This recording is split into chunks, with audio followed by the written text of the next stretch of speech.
ज़िंदगी इत्तेफाक है और कभी कभी इत्तेफाकन आप कुछ ऐसे लोगों से मिलते हैं जिनके पास में हो सकता है आपके सवालों के जवाब हों, हो सकता है उनके पास बहुत सारी कहानियाँ हों, बहुत सारे किस्से हों, लेकिन वो आप तक ना पहुँचे हों। तो ऐसे इत्तेफाकन में एक ऐसे व्यक्ति से मिला जो 7 बार राष्ट्रीय पुरस्कार से सम्मानित है, 80 से ज़्यादा जिसकी किताबें हैं। ऐसे व्यक्ति का नाम है डॉक्टर अशोक कुमार शर्मा, जिससे आज मैं आपका परिचय कराने जा रहा हूँ, जहाँ पे मैं उन सवालों को रखूँगा जिन सवालों के जवाब से मुझे लगा कि ये जवाब मुझे अभी तक मेरे पास क्यों नहीं थे, लेकिन उन जवाबों को मैं आज आपके सामने पहुँचाऊँगा। ये मेरी चेष्टा रहेगी।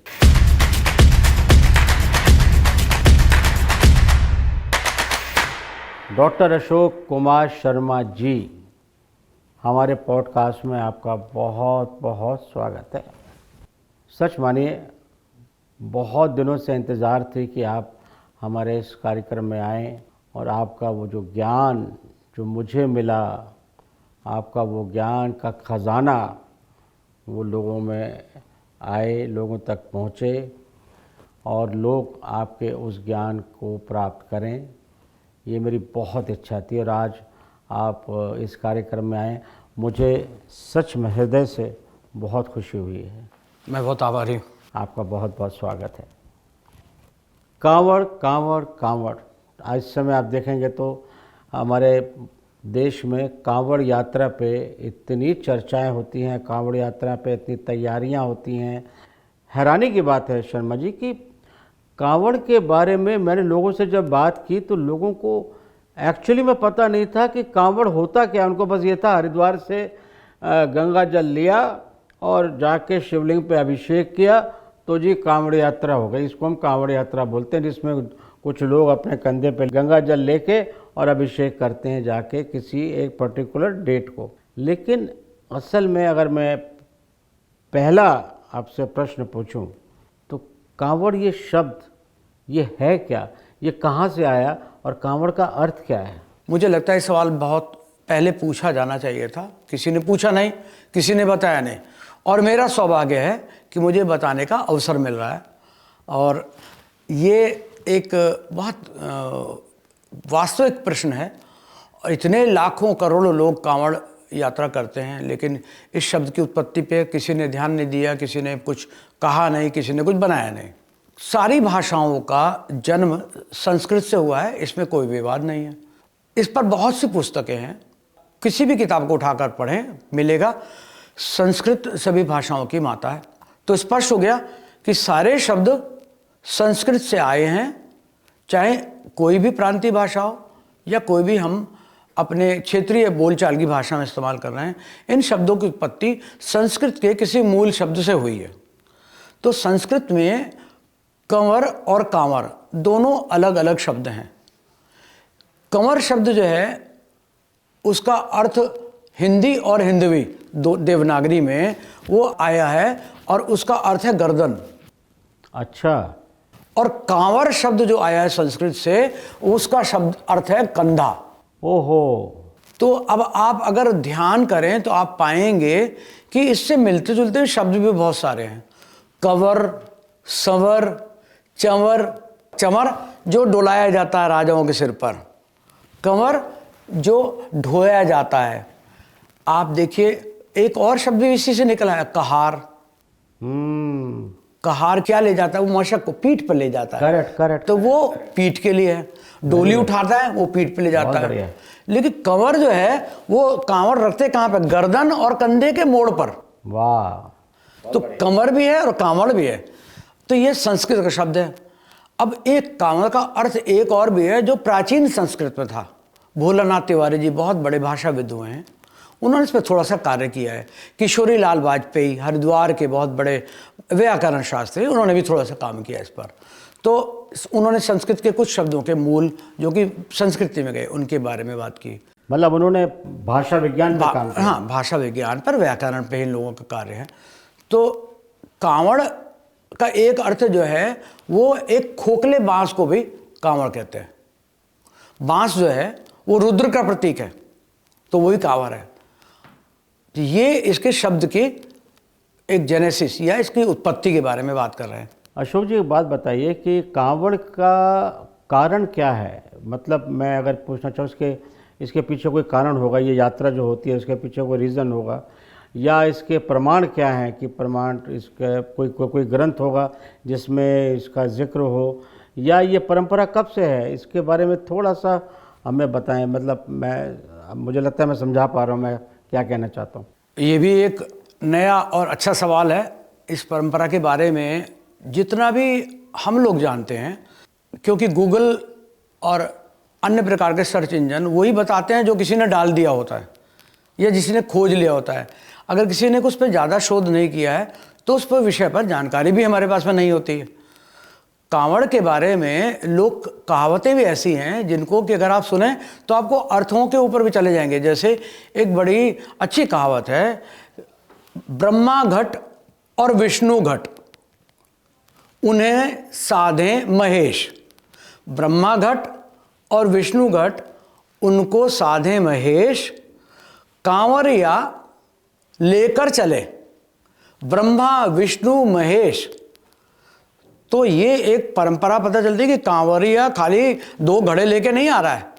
एक घट ब्रह्मा के नाम का है और एक घट विष्णु के नाम का है, और वो चढ़ाया जाता है महेश के ऊपर।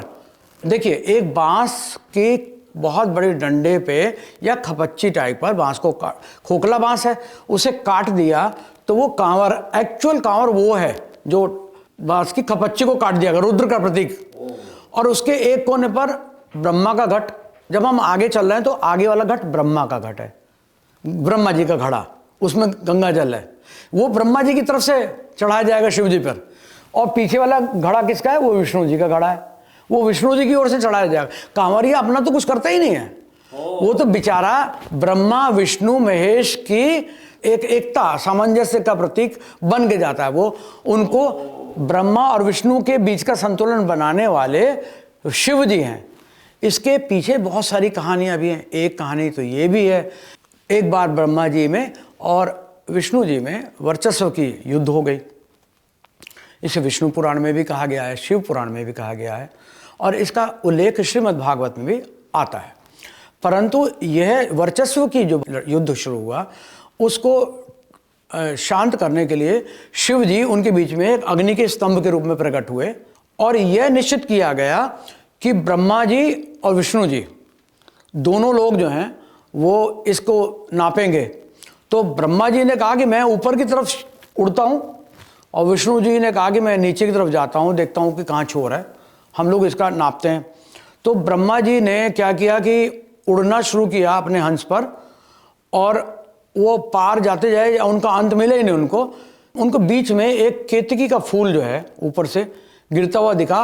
और पहले लोग वार्तालाप करते थे तो ब्रह्मा जी ने उसे समझा दिया कि तुम कहना कि मैं देख कर आया हूँ और ये वाली बात कह देना। और उधर से विष्णु जी अंत से लौटे, लेकिन बहुत दूर से लौटे, उनको ये नहीं पता चल पाया कि शिवलिंग के इस स्वरूप का अंत कहाँ है। तो उन्होंने आकर कहा भाई मुझे तो अंत मिला नहीं, लेकिन ब्रह्मा जी ने असत्य बोल दिया कि मैं उधर से मिल के आया और केतकी का फूल जो है इस पुष्प ने भी मुझे देखा है उधर। शिव जी तुरंत प्रकट हुए और उन्होंने कहा कि विष्णु श्रेष्ठ हैं, क्योंकि उन्होंने अपनी कमी को स्वीकार किया, त्रुटि को स्वीकार किया और कोई असत्य नहीं बोला। लेकिन तुमने असत्य बोला है इसलिए तुम पूजा के पात्र ही नहीं हो। लेकिन बाद में एक ऐसा किस्सा हुआ जिससे कि ब्रह्मा विष्णु दोनों ने ही मिलकर शिव जी का अभिषेक किया। अब ये कहानी बड़ी रोचक है और ये नहीं शिव जी, इसका कांवड़ से क्या अभी उसी पे आ रहा हूँ क्योंकि वो ब्रह्मा घट विष्णु घट उनको साधे महेश, कांवड़ियाँ कांधे चले ब्रह्मा विष्णु महेश। ये कांवड़िया के कंधे पर ब्रह्मा भी हैं, विष्णु भी हैं और महेश भी हैं। तो ये परंपरा उसी का कहाँ से आरंभ हुआ? शुरू हुई ये सारी परंपरा का आरंभ इंद्र देवता की एक गलती, घमंड, मूर्खता और एक दुर्व्यवहार के कारण उत्पन्न हुई। आपको मैं बताऊं, जब भी कांवड़ का उल्लेख आता है तो हमको कुछ ग्रंथों पर भरोसा करना चाहिए जिनमें ये कहानियां मिलती हैं। तो उनमें सबसे प्राचीन ग्रंथ है विष्णु पुराण, फिर है शिव पुराण, फिर है महाभारत, फिर श्रीमद् भागवत में महाभारत में भी है हाँ ये? महाभारत में भी, स्कंद पुराण, इनमें इनके उल्लेख मिलते हैं। और बहुत रोचक बात यह है कि दक्षिणात्य श्रीमद् भागवत वो काफ़ी विस्तार से चली जाती है। मैं इस पर कभी बाद में बात करूंगा कि दक्षिण भारत के ग्रंथों में उत्तर भारत के ग्रंथों से कितनी महानता है। तो ये आपने ग्रंथ बताए हाँ। और आपने परंपरा बताई। ये अभी कैसा है कि महाभारत के आदि पर्व में है इसका उल्लेख। तो क्या है कि इंद्र देवता के पास में दुर्वासा ऋषि गए, पहले लोगों को इंटरस्टेलर या पारलौकिक यात्राओं करने की क्षमता प्राप्त की। दुर्वासा ऋषि तो क्रोधित बहुत जल्दी होते थे। तो दुर्वासा ऋषि यहाँ से पृथ्वी से गए और वैजयंती, वैजयंती के पुष्प जो हैं वो बहुत पूजित, बहुत अच्छे पुष्प माने जाते हैं। और ये भी माना जाता है कि वो जमीन पे गिरे हुए भी, पारिजात का पुष्प जमीन पे गिरा हुआ आप विष्णु जी को चढ़ा सकते हैं, पूजा में चढ़ा सकते हैं। अच्छा, बहुत प्रिय है विष्णु जी को। अच्छा। और वैजयंती, कौन सा पुष्प बताया? पारिजात, पारिजात, जिसे हर श्रृंगार भी कहते हैं। हाँ, हर श्रृंगार भी कहते हैं। अच्छा, ओ ओके। और विष्णु जी अपने गले में वैजयंती, गल सोहे वैजयंती माला, ये वैजयंती पुष्पों की माला ये बड़ी दुर्लभ है। जो धारण करता है उसकी विजय ही होती है, हार नहीं होती। जितने विष्णु अवतार है वैजयंती माला धारण करने में बड़ा आनंद महसूस करते हैं। दुर्वासा ऋषि इंद्र से मिलने के लिए स्वर्ग पहुंचे तो पहली बात तो उन्हें कि स्वर्ग के द्वार पर किसी ने उनको एंटरटेन ही नहीं किया। ऋषि आए दुर्वासा, इतने बढ़िया माने जाते हैं। तो दुर्वासा तो पहले थोड़ा सा खिन्न वैसे ही थे, लेकिन जब वो अंदर गए स्वर्ग में तो देखा स्वर्ग में इंद्र देवता अपने आनंद में मग्न थे, संगीत चल रहा है और नृत्य चल रहा है। तो, हाँ, अपना चल रहा है उनका। शौकीन थे। तो वो थोड़ी देर तो दुर्वासा खड़े रहे, फिर जैसे ही कुछ व्यवधान हुआ, अरे वो तो उन्होंने वैजयंती माला इंद्र को दे दी। और अब असली कहानी शुरू होती है जो आगे चलकर कांवड़ पे खत्म होगी। अच्छा। तो इंद्र ने उस माला को लिया और बिना सूंघे कहा, अरे तुम वैजयंती माला लेके क्यों आए हो? ये ओ, यहां पर स्वर्ग में ऐसे पुष्पों की क्या कमी है इस सुगंध की? ये दुर्वासा जी को बोला? दुर्वासा जी को बोला। दुर्वासा जी अभी भी कुछ नहीं बोल रहे हैं। ओहो। और उन्होंने उठाकर वो माला अब तक तो दे दी अपने ऐरावत को, सफेद हाथी को। अब तक तो हो जाना चाहिए था काम। हाँ, लेकिन अभी कुछ नहीं बोले। हाथी को गले में पहना दी उन्होंने। हाथी ने अपनी सूंड ऊपर उठाई, माला को खींचा, तोड़ा और अपना मसल दिया। ओहो। इसके बाद में तो दुर्वासा के सहनशीलता का बांध टूट गया। उन्होंने इंद्र से कहा, हे इंद्र, तुम्हें अपने ऊपर बहुत अभिमान है। मैं तुम्हारे लिए श्रद्धा भाव और प्रेम भाव से आशीष के रूप में ये लेके आया था वैजयंती माला, जो किसी भी प्राणी को, नश्वर प्राणी को भी सदा और सर्वदा विजय दिला सकती है। तुम स्वर्ग के अधिपति हो और तुमने इस माला का अपमान किया, इन पुष्पों का अपमान किया। और न केवल अपमान किया मेरे भेंट का, तुमने अपने एक पशु को दिया और उस पशु ने भी उसे तोड़कर पैरों के तले मसल दिया है। कितना बड़ा अपमान है ये। तो अब मैं तुम्हें श्राप देता हूं। ओहो। इतना बोले तो इंद्र जी को समझ में आ गया था कि क्या है। उन्हें लग रहा था कि अब क्या होने वाला है, लेकिन तब रोकना दुर्वासा को असंभव था। इंद्र का जितना भी दरबार था वो सन्नाटे में, अप्सराएं उनकी नर्तकियां सब रुके हुए हैं, गंधर्व गायन रुक गया है। आप दृश्य की कल्पना कीजिए कि सब सहमे हुए हैं, पूरा स्वर्ग लोग तहलका मचा हुआ है। दुर्वासा अपनी बुलंद आवाज में कह रहे हैं, मैं तुम्हें श्राप देता हूं, तुम्हारा सारा स्वर्ग लोक का वैभव समाप्त हो जाएगा।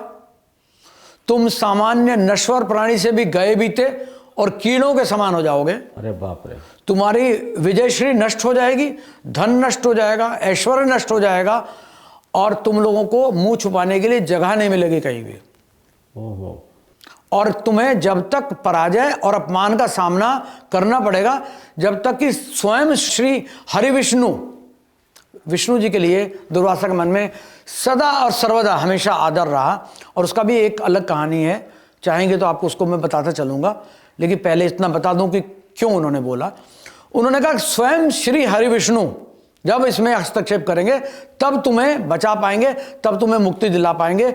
लेकिन तुमने दुष्कर्म किया है, इस कर्म से मुक्ति ये तुम्हारा अब बन गया प्रारब्ध, ये होके रहेगा, इसे कोई नहीं रोक पाएगा, लेकिन इसके मुक्ति भी लाएंगे केवल श्री विष्णु।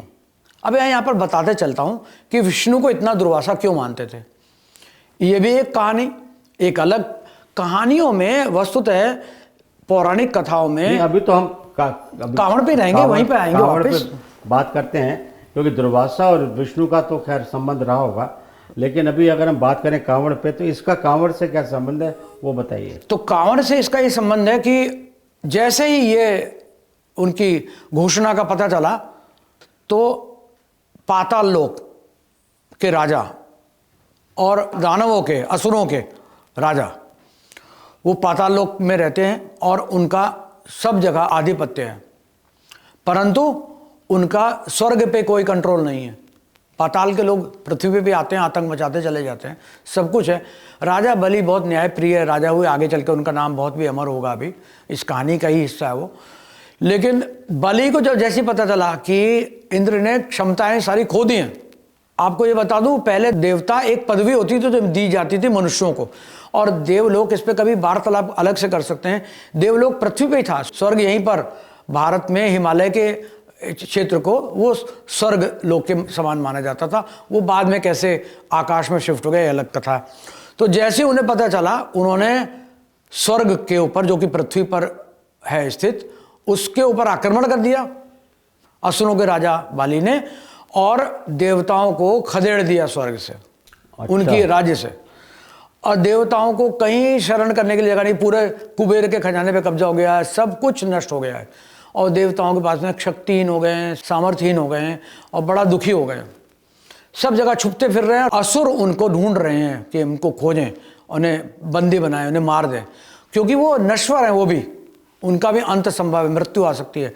तो देवता लोग जो हैं वो परेशान है, सब लोग विष्णु भगवान के पास जाते हैं और जाके उनसे निवेदन करते हैं कि ये प्रभु, दुर्वासा ने ये श्राप दिया है, और साथ में ये भी कहा है कि श्री हरि विष्णु अगर चाहेंगे तो समाधान निकालेंगे।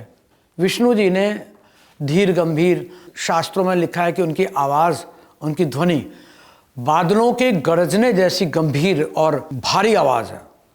उस भारी आवाज़ में उन्होंने धीरे से कहा, हे इंद्र, हे सुराधिपति, आप लोगों ने बहुत बड़ा पाप किया है। अब चूंकि आपने पाप किया है, उसका फल तो आपको मिलेगा। उससे बचने का एक ही तरीका है कि आप लोग असुरों के साथ में एक संधि करिए और उनको शामिल करके, सम्मिलित करके सागर मंथन करिए। अच्छा। और सागर मंथन से आपको बहुत से रत्न प्राप्त होंगे, अमृत मिलेगा, वो बांट लीजिएगा, उसमें अमृत भी मिलेगा। हाँ। अमृत पीकर आप अमर हो जाएंगे, फिर आपका कभी मृत्यु नहीं होगी और आपको पराजय का भय लगेगा नहीं, और फिर आप असुरों को आसानी से हरा सकते हैं। देवताओं ने ये पूछा कि उससे अमृत मिलेगा तो असुर लोग भी तो उसे बांटेंगे, तो बोले वो आप छोड़ दीजिए, कैसे होगा, हम देख लेंगे उसको, आप अपना कर्म कीजिए और अपना कार्य करिए और सागर मंथन की तैयारी करिए।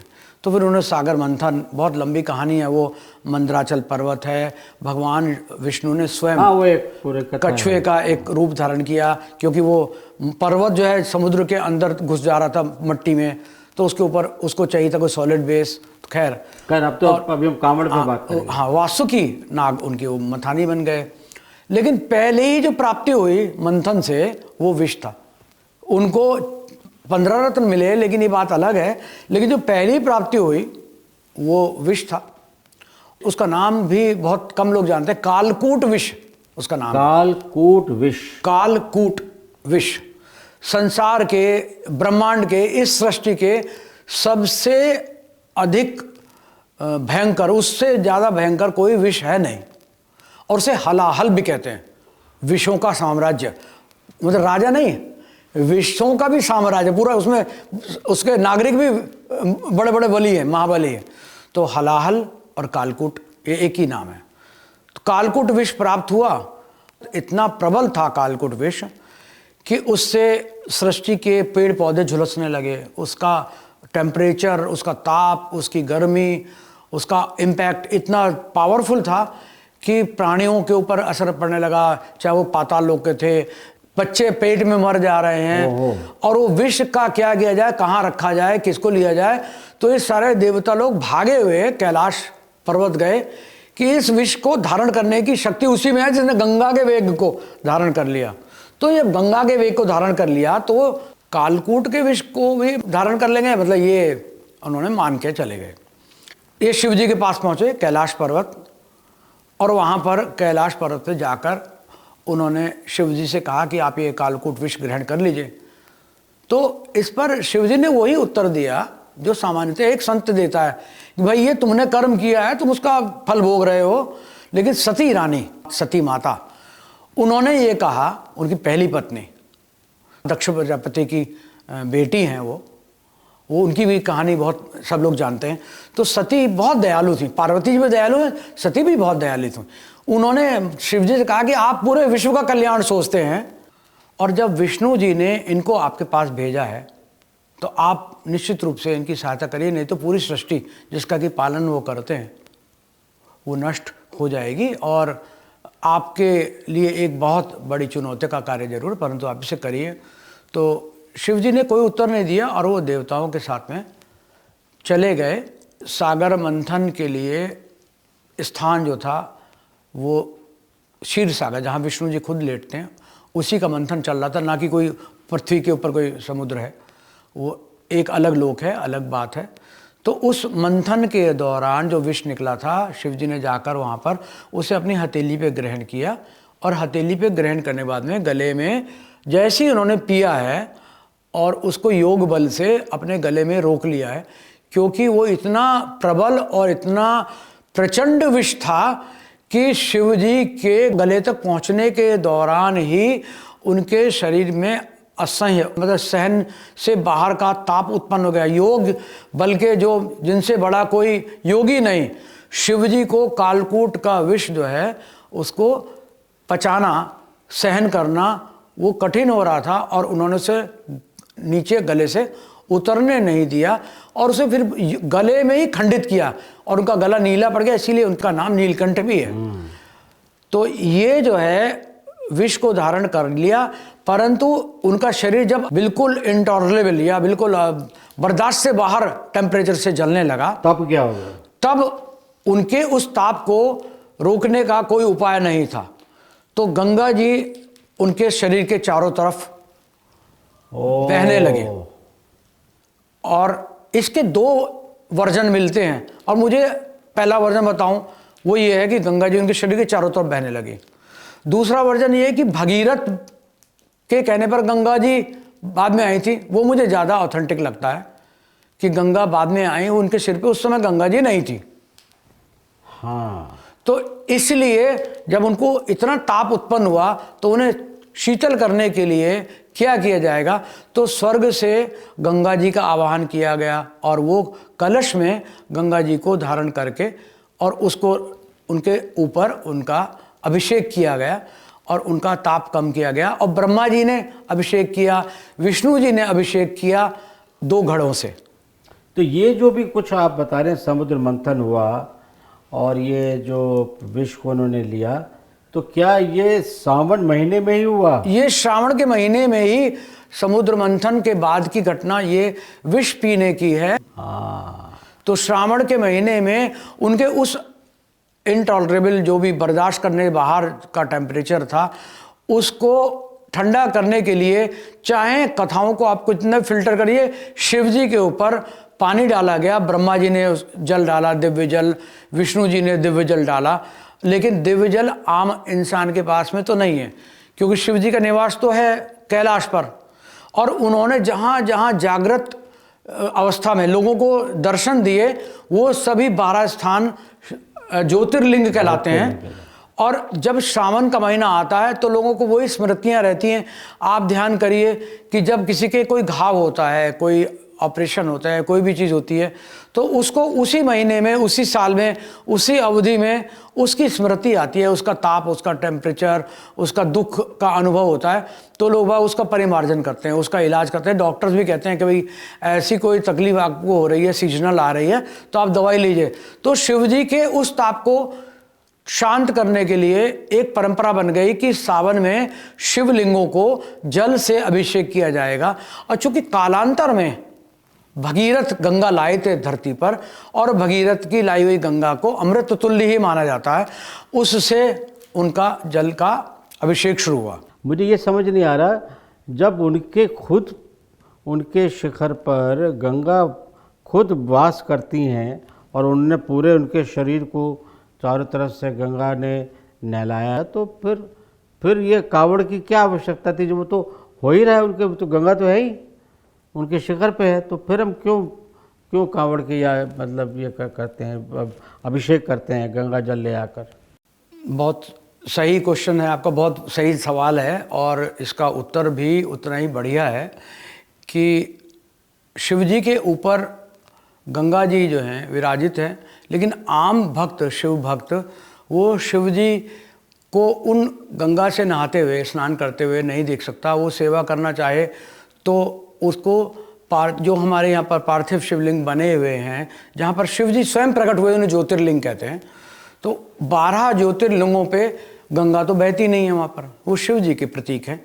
ये भाव जगत में मानते हैं कि शिव जी को वो तपिश महसूस हो रही है, शिव जी को वो कल्पना, उनको वही ताप महसूस हो रहा है, और हम अपनी भक्ति भाव में उनकी सेवा कर रहे हैं। आप देखते हैं भक्त लोग जाते हैं, सामान्य दिनों में भी वो ऐसे दबाते हैं जैसे कि पैर दबा रहे हैं बाबा के, कान में नंदी के कुछ बोलते हैं। वो भक्ति भाव की दुनिया है, तो वो सोचते हैं कि हम जो है उनका स्नान कर लें। चूँकि ब्रह्मा जी ने और विष्णु जी ने पहले घट से स्नान करा था, ब्रह्मा घट, विष्णु घट, जो कहावतों में भी कहा जाता है। तो 2 घट लेकर और रुद्र का प्रतीक एक बांस लेकर, वो कहीं गंगा के स्रोत से लेकर, और कई बार गंगा से निकलने वाली, गंगा जी से निकलने वाली नदियों से जल लेकर उन पर जल चढ़ाते हैं, ताकि उन जगह पर अपने भक्ति के माध्यम से वो सेवा कर सकें और शिव जी का ताप कम होगा। और ये उनकी कल्पना, उनकी भाव कल्पना है, लेकिन बहुत सहज प्रसन्न होने वाले हैं भोलेनाथ, तो इस सेवा से वो प्रसन्न होकर उनको मनोवांछित फल देंगे। ये बताएं कि हरिद्वार से गंगा जल लोग लेते हैं कलश में लेके, कांवड़ जो है, और फिर अभिषेक उसका किया जाता है। हरिद्वार ही क्यों? पुराणों में, ग्रंथों में कहीं कुछ ऐसा प्रमाण है इस बात का कि ये हरिद्वार से ही लिया जाना चाहिए? और हरिद्वार से अगर लिया जाना चाहिए तो पुराणों के हिसाब से ऐसा क्यों है कि हरिद्वार से ही क्यों? गंगा तो हर जगह है, कहीं से भी ले सकते हैं आप, लेकिन वहाँ पे क्यों? देखिए, जैसे मैंने ग्रंथों का उल्लेख पहले ही कर दिया है, देवासुर संग्राम, सागर मंथन और शिव जी के ऊपर जल चढ़ाने की परंपरा, उनके द्वारा कालकूट विष को पिया जाना, जिसे हलाहल भी कहते हैं, इसमें मैंने शुरू में ही बताया था, आरंभ में ही बताया था कि सती देवी ने उनसे कहा कि आप ये लोगों, मानवता की रक्षा के लिए, जीव जंतुओं की रक्षा के लिए, पृथ्वी की सृष्टि की रक्षा के लिए आप ये कार्य कर दीजिए। सुरों को बचाने के लिए उन्होंने नहीं कहा था कि खाली सुरों को बचाना है, उन्होंने कहा मानवता की सृष्टि की रक्षा के लिए। तो सती देवी दक्ष प्रजापति की बेटी थी, शिवजी की ससुराल थी हरिद्वार, और गंगा जी जब निकली हैं उनकी जटाओं से हिमालय से, तो वो निकली ही उस राह से जहाँ शिवजी का ससुराल था, वहाँ को उनके पैर पखारती हुई निकली हैं सती माता के। अरे वाह! और जहाँ पर कनखल में ही उन्होंने, सती माता ने अग्नि समाधि ली है। तो ये माना जाता था आरंभिक दिनों में कनखल और हरिद्वार की नील धारा का जल, ये माना जाता सबसे शुद्ध, सबसे पवित्र, आध्यात्मिक शक्ति से संपन्न है ये। परंतु गंगोत्री से भी लोग लाते हैं, जहाँ से गंगा जी निकलती हैं, ये सीधे माना जाता है शिव जी की जटाओं से प्रकट यहीं से हुई हैं।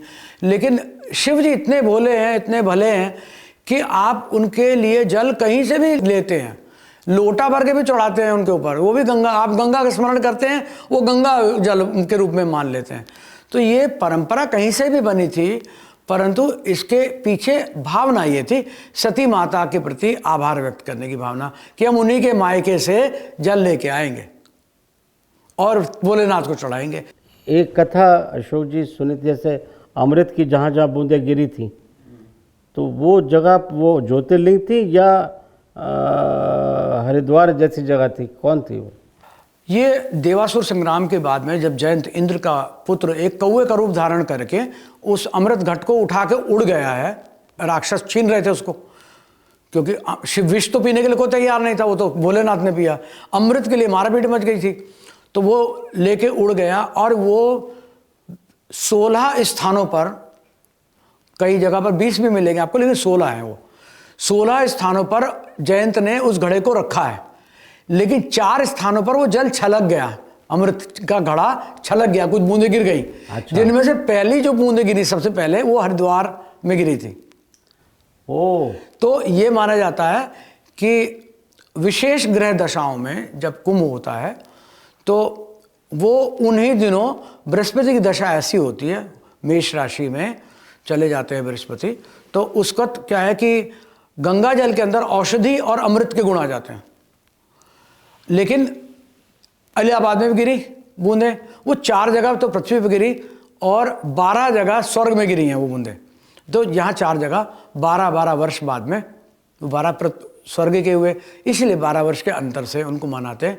और गंगा के जल में चूंकि अमृत की बूंदें हैं और उनका इम्पैक्ट मानते हैं। 12 वर्ष के बाद क्या होता है? 12 वर्ष बाद में कुंभ होता है, हर 12 वर्ष बाद। हाँ, अच्छा अशोक जी, अब कुंभ से रिलेटेड मुझे आपसे एक सवाल करना है, और आपका जो अनुभव रहा है, आपका जो प्रशासनिक अनुभव रहा है, आप इतने पुस्तकों के लेखक रहे हैं, 80 से ज़्यादा पुस्तकें आपने लिखी हैं, आपको 7 राष्ट्रीय पुरस्कार से आपको सम्मानित किया गया है। मैं थोड़ा विषय से हट के आपसे ये बात करना चाहता हूँ। अभी आपने कुंभ की बात की, और जहाँ तक मेरी आपसे जब बातचीत हुई थी तो आपने मुझे कुंभ का जिक्र किया था, जब आप कुंभ के मीडिया प्रभारी रहे हैं, शायद 2 कुंभ के रहे हैं या 3 के, मुझे याद नहीं है। कुंभ से रिलेटेड आप हमारे दर्शकों को कुछ बातें बताएं। कुंभ की आपकी वो जो यात्रा है या आपका जो एक्सपीरियंस है वो लोगों तक पहुंचेगा। मैं कुंभ का 2 बार मुख्य प्रभारी रहा हूं, और वो मुख्यमंत्री कार्यालय में 2010 में मैं उत्तराखंड में था, और 2013 में मैं जब उत्तर प्रदेश आ गया तो भी मैं कुंभ का मुख्य मीडिया प्रभारी बनाया गया था। मीडिया एंड पब्लिक रिलेशंस में 2013 के भी कुंभ का देखा है, करोड़ों लोग स्नान करते हैं। सबसे बड़ी बात यह कि कुंभ मेला में ये माना जाता है कि उसमें केवल हमारे मानव लोग ही नहीं आते हैं, उसमें दिव्य विभूतियाँ भी आती हैं स्नान करने के लिए, और बहुत सी कहानियाँ उसकी हैं। मेरा तो आपको आग्रह होगा कि कुंभ के ऊपर कभी अलग बात करें, बहुत विस्तृत और अलग और अनोखी कहानियाँ हैं। कितने तरह के अखाड़े आते हैं, कैसे आयोजन होता है, वो एक अलग कहानी है। लेकिन कुंभ का जल औषधि और अमृत दोनों के समान माना जाता है।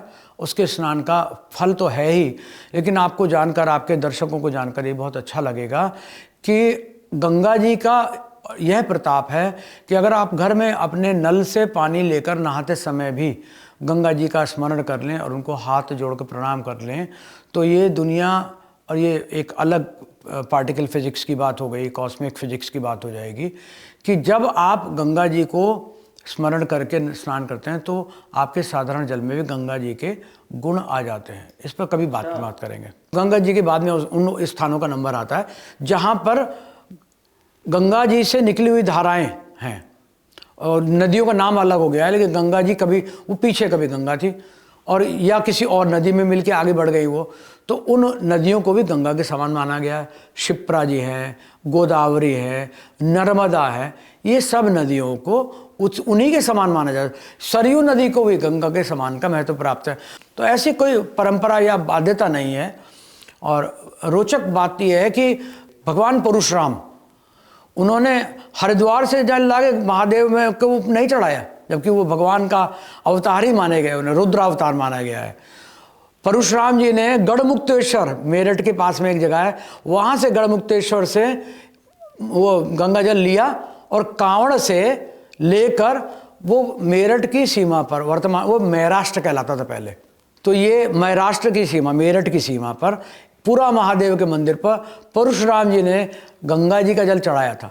अच्छा, हाँ, मैं इससे पूछना चाह रहा था, पुराणों में कांवड़ यात्रा से संबंधित ऐसे कौन कौन से उदाहरण हैं जो आप बता सकते हैं? जैसे अभी आपने परशुराम जी का बताया, और मुझे कुछ शायद याद पड़ता है राम से संबंधित भी कांवड़ यात्रा का कुछ संबंध हाँ, है। भगवान श्री राम। इस पे जरा विस्तार से बताइए कि कौन कौन से ऐसे उदाहरण हैं जहाँ कांवड़ यात्रा का हम बताएंगे कि इन लोगों ने भी कांवड़ यात्राएं की हैं हमारे पुराणों में।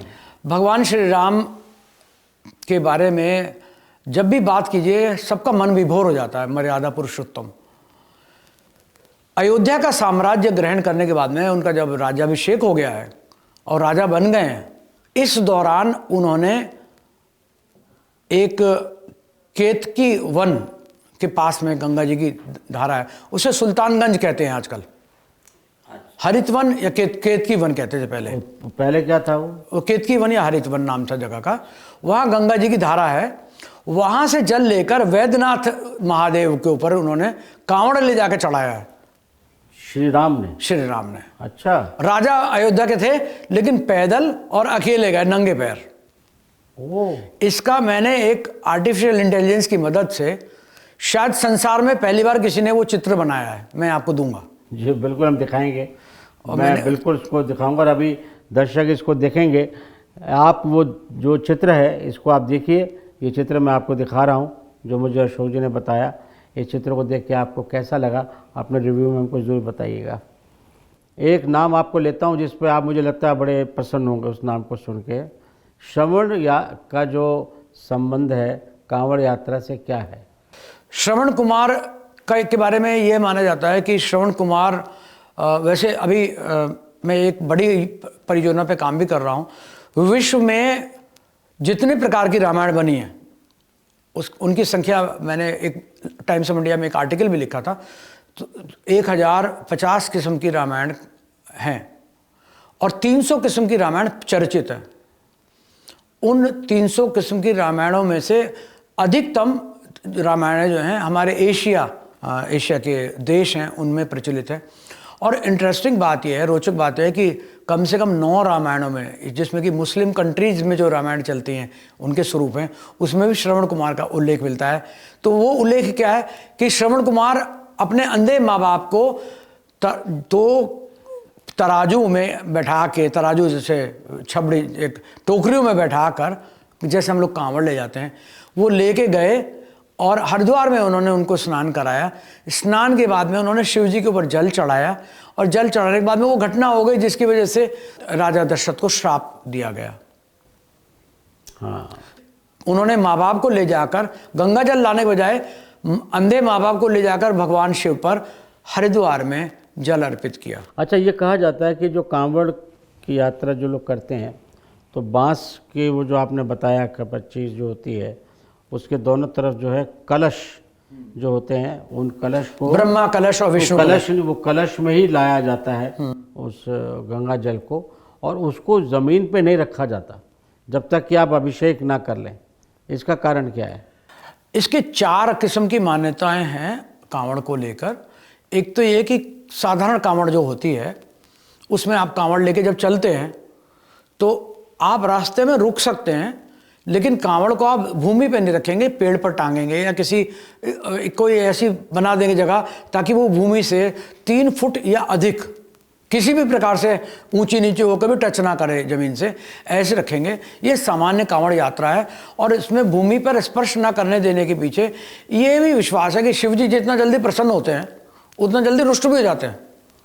और इतिहास में ऐसी घटनाएं बहुत सी हैं, जब रावण ने शिवलिंग स्थापित करना चाहा, लेके चल दिए, रास्ते में उन्होंने उनको लघु शंका के लिए शिव जी को कहीं पर रखा तो वहीं पर शिव जी स्थापित हो गए। गोला गोकर्णनाथ में वो शिवलिंग वहीं पर स्थापित, हिले ही नहीं उसके बाद में, जिस शिवलिंग को वहाँ से ले आए थे हिमालय से। वो ऐसे ही पता नहीं कितने प्रकरण हैं जिसमें शिव जी के शिवलिंग को कई जगह स्थापित करने की कोशिश करी, जहाँ रख दिया गया वहाँ से नहीं हिले। तो ये डर है, ये मान्यता का एक भय है जो उसके साथ में एसोसिएटेड है, वरना वो कहीं नियम में नहीं लिखा हुआ है। लेकिन स्थिति ये है कि जब आप इतने पवित्रता से ला रहे हैं, इतना व्रत रख के ला रहे हैं, उपवास करके ला रहे हैं, तो उस गंगा जल को जमीन पे लोग चलते हैं, जूते से चलते हैं, अशुद्ध है, तमाम तरह के कूड़ा करकट उड़ता रहता है, तो शुद्धता पवित्रता के लिए पहली बात।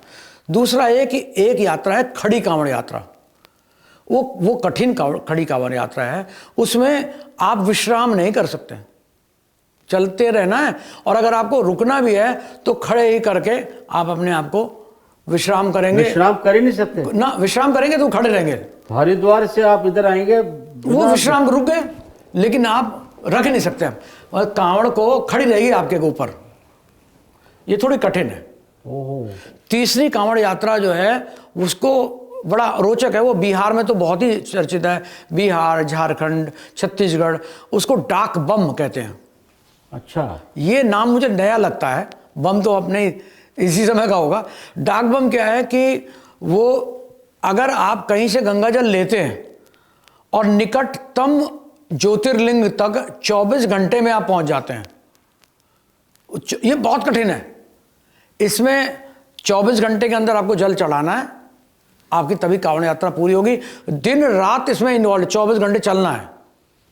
कठिन यात्रा है, लेकिन ये तीसरा स्वरूप है। और एक है दांडी यात्रा। देखने में सरल लगेगी, सुनने में और सरल लगेगी। इसमें क्या है, कांवड़िया जो है वो अपने कांवड़ को लेके आता है, थोड़ी देर चलता है, स्टैंड पर रखता है, उसका में दंडवत प्रणाम करता है।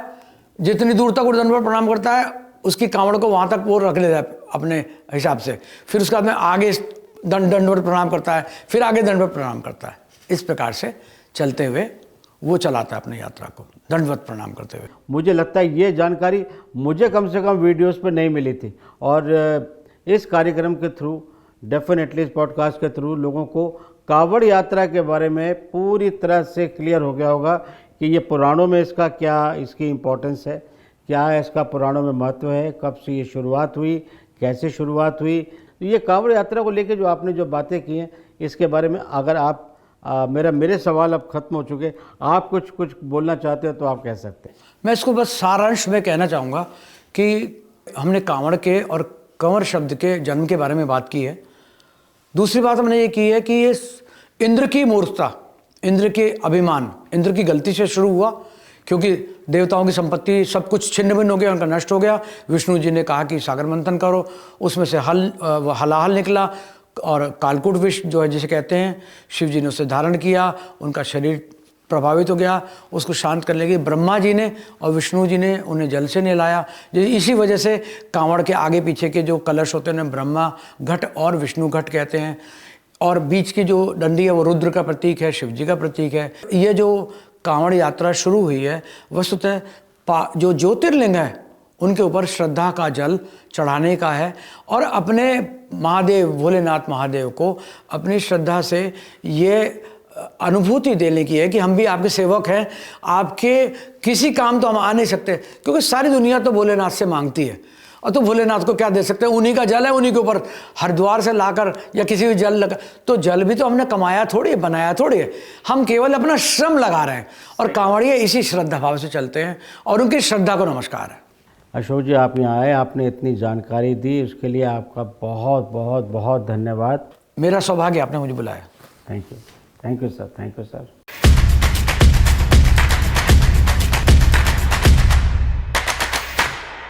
मित्रों, अब कांवड़ यात्रा पे अब मुझे लगता है आप तक सारी जानकारियाँ पहुँच चुकी होंगी कि कांवड़ यात्रा कब शुरू हुई, कांवड़ यात्रा का अर्थ क्या है, ये सारी बातें पहुँच चुकी होंगी। लेकिन आपसे एक गुजारिश है, एक रिक्वेस्ट है, अगर इसमें आपको कुछ अच्छा लगा हो तो हमें ज़रूर बताइएगा, और इसके अलावा आपके पास में कोई जानकारी हो तो प्लीज़ हमको रिव्यू में बताइए, हमें कमेंट करिए, हमें ईमेल करिए, हमें बताइए। और अगर आपको ये अच्छा लगा हो तो प्लीज़ इसको सब्सक्राइब करिए, शेयर करिए, हमें बहुत अच्छा लगेगा, इससे हमारा मनोबल भी बढ़ेगा।